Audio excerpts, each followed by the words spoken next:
Hola, bienvenidos a Quiero ser como Letizier, el podcast en el que todas las semanas os contamos esas historias que pasan más desapercibidas dentro del universo fútbol y que merecen ser conocidas.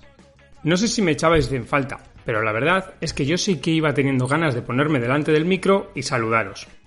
Ha sido un verano distinto, muy intenso y con poco fútbol, la verdad. Las pretemporadas nunca me han gustado, y a pesar de que hemos tenido 3 grandes campeonatos de selecciones, tengo que confesaros que este verano ha sido de desconexión casi total. Además, por algún problema técnico no he podido comenzar la nueva temporada cuando a mí me habría gustado, pero finalmente se han podido solventar y ya estamos de vuelta. Hoy abrimos la puerta de una nueva temporada. Una temporada muy importante que marcará el futuro de este podcast. Ya os adelanto que vosotros, mis queridos oyentes, vais a tener un papel vital en el futuro del mismo.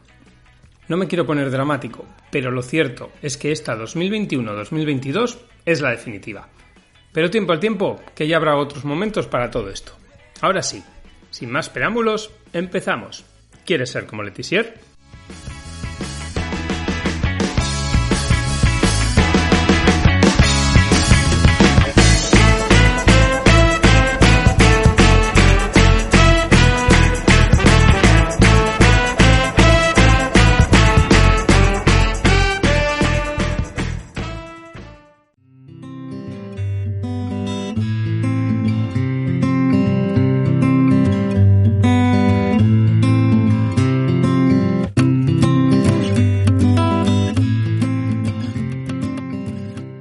Para arrancar esta nueva temporada de Quiero ser como Letizier, he optado por irme a las Islas Británicas, y más concretamente al norte de Inglaterra, a Newcastle.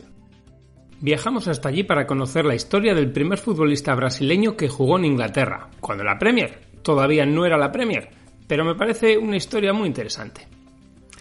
Hoy vamos a conocer más a fondo a Mirandinha, que fichó por las Urracas en 1987, siendo el pionero de los futbolistas brasileiros en las islas. Después han llegado muchos más, pero creo que merece la pena detenerse en la figura del primero. Vamos allá.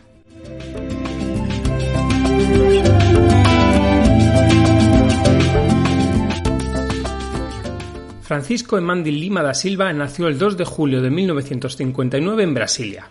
Se formó en la ciudad de Fortaleza y lo cierto es que le costó hacerse un hueco.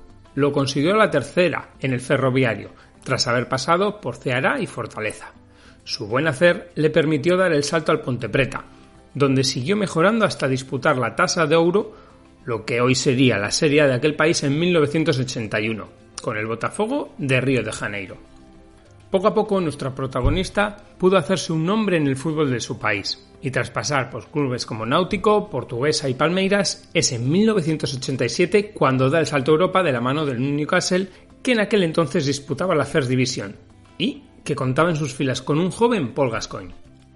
Vamos a ir al grano y vamos a ver cómo se fraguó la llegada de Mirandinha al norte de Inglaterra. En aquel tiempo, Humberto Silva, amigo de nuestro protagonista, fue de intercambio universitario a Inglaterra.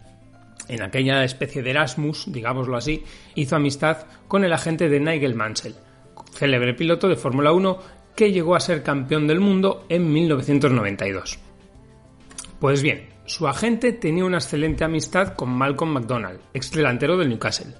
Así, poco a poco, ya sabemos cómo puede llegar a funcionar en ocasiones el entorno en algunos clubs, McDonald empezó a hablar de Mirandinha en el club, y su nombre fue anotado.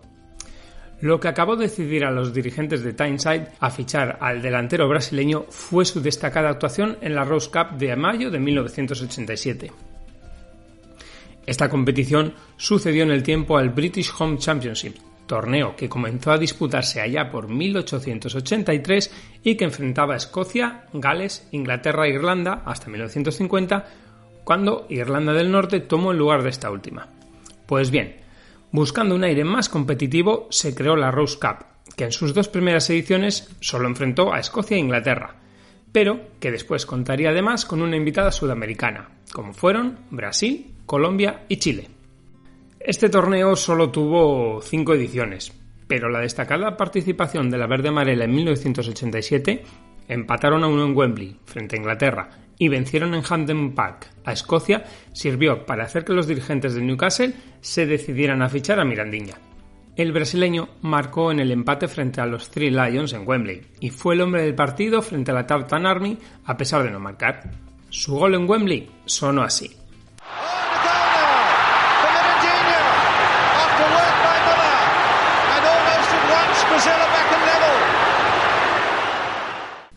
Su gran actuación fue seguida muy de cerca por Willie McFall, manager del Newcastle, quien no dudó en desembolsar 575.000 libras esterlinas para que el Palmeiras, propietario del delantero, rompiese el acuerdo que tenía ya con el América de México y aceptase aquel histórico traspaso y que convirtió a nuestro protagonista de hoy en historia del fútbol inglés.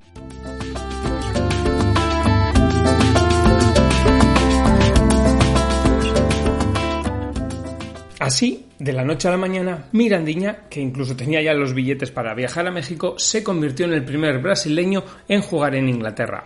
Y como veremos dentro de un ratito, dejó huella. Pero no todo fue un camino de rosas. Mirandinha no sabía nada del fútbol inglés y aún así no se lo pensó 2 veces y aceptó el reto de cruzar el charco. Él mismo ha reconocido que a pesar del frío, él es natural de Fortaleza, una ciudad templada del noreste de Brasil, a lo que más le costó adaptarse fue a los entrenamientos, totalmente diferentes a lo que estaba acostumbrado en Brasil. Y claro, a la comida. Un ejemplo de esto último es que él estaba acostumbrado a comer en los días de partido arroz o carne, y sin embargo en Newcastle comían judías sobre tostadas. Vaya cambio, ¿eh? A pesar de estos problemillas de aclimatación, el rendimiento en su primer curso con las urracas fue bastante bueno. Marcó 13 goles en los 32 partidos que disputó entre Liga, Copa y Copa de la Liga. De hecho, tardó poco en dejar huella. En su tercer encuentro con la camiseta blanca y negra, el 12 de septiembre de aquel 1987, marcó 2 goles, nada más y nada menos que en Old Trafford ante el Manchester United, en un partido que terminó con 2-2 en el marcador. También dejaría su sello en Anfield, el eterno rival de los Diablos Rojos, en octubre de 1988. Allí, cuando nadie lo esperaba, hay que recordar que los Reds eran los campeones ingleses y los del norte de Inglaterra llegaban en una nefasta racha de 3 derrotas y 12 goles concedidos en los 5 primeros choques de aquella temporada. Mirandinha marcó el gol del triunfo para los suyos, que sonó así.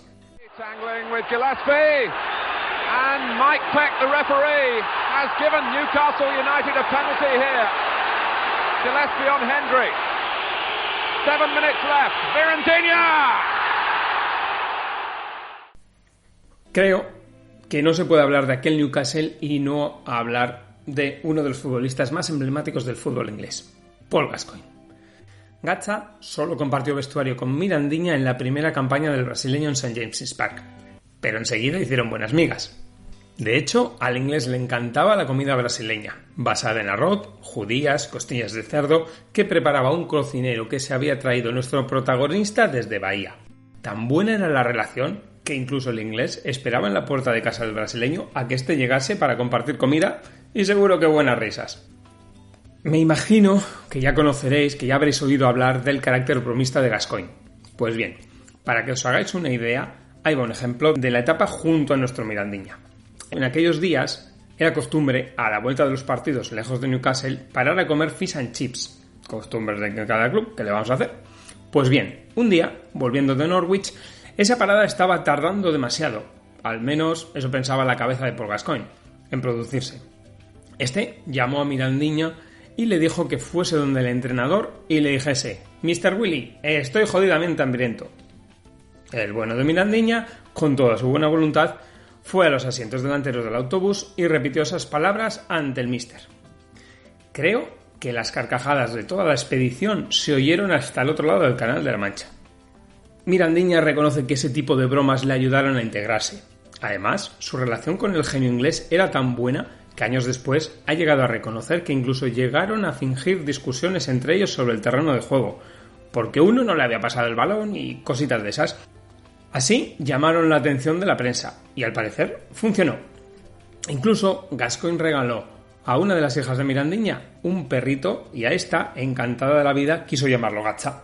pero no fue posible, ya que era una hembra y terminaron llamándola Belly, en honor a uno de los mejores amigos de Gascoigne, Jimmy Gardner, a quien todos apodaban Five Bellies.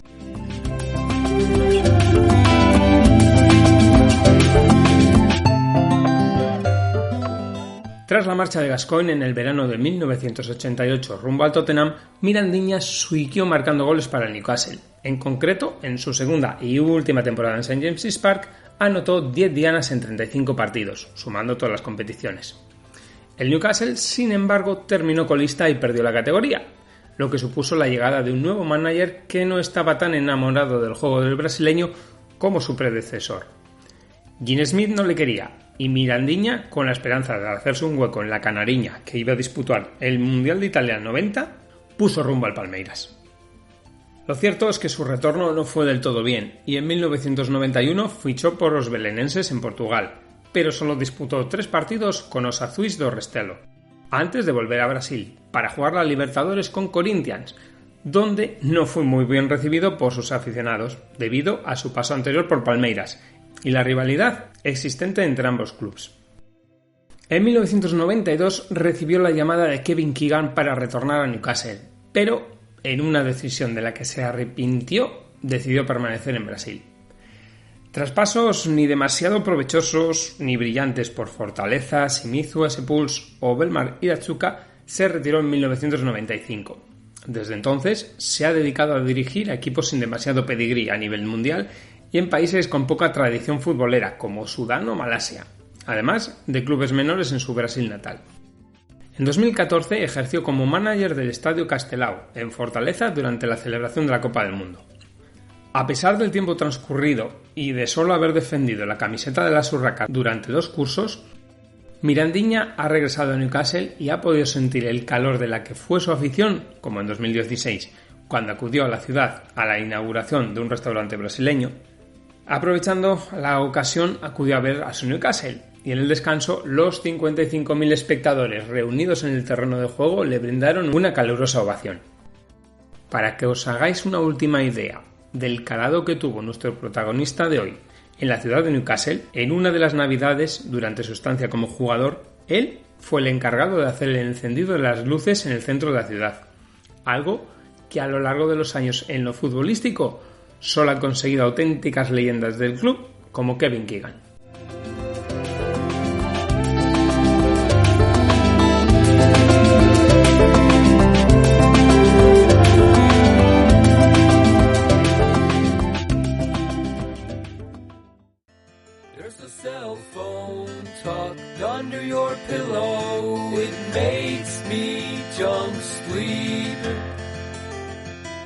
And it doesn't do a thing for growth, hormones or dreams.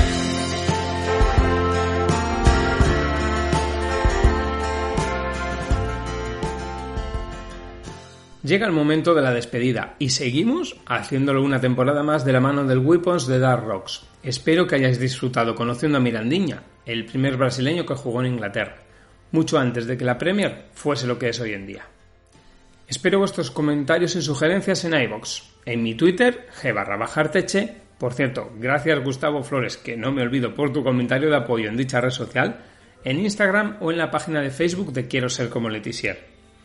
Todo el contenido de este podcast y alguna cosita más lo tenéis en quierosercomoletizier.blogspot.com. Si queréis ir directamente al grano, buscad en vuestro reproductor de podcast favorito Quiero Ser Como Letizier, con 2 S. En iVoox o Spotify lo encontraréis seguro, y si no lo encontráis, hacérmelo saber para que lo podáis escuchar. A cambio, solo os voy a pedir un pequeño favor: recomendar este podcast a amigos, familiares y vecinos, para que poquito a poco seamos más en esta gran familia. Esta semana me voy a despedir con una frase de Paul Gascoigne, genial futbolista inglés que en su día dijo lo siguiente: solo quiero ser respetado por lo que he logrado en el terreno de juego. Yo sé que no he logrado mucho en la vida, pero sí sé que he dado placer a la gente al verme jugar al fútbol. Hasta la semana que viene.